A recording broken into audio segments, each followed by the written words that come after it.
Hello বন্ধুরা, কেমন আছো সবাই? আমি এখন দীঘা বাজারে ঘুরছি এবং দীঘাতে এখন খুব গরম, তাই ভাবলাম একটু ডাবের জল খেলে কেমন হয়।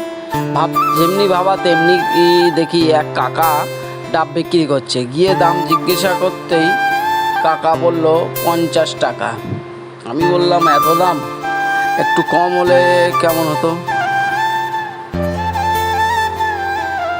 কাকা বলল কষ্ট করে গাছ থেকে পারি, তাও 10টা টাকা দিলে কি হয়, তোমরা হোটেলে এত টাকা খরচ করো, গাড়ি ভাড়া এবং যেখানে থাকো সেখানেও প্রচুর টাকা খরচ করো। আমি কাকার এই কথা শুনেই ডাব নিতে রাজি হয়ে গেলাম এবং কাকা খুব নিপুণতার সহিত একটা কচি ডাব আস্তে আস্তে কাটলো।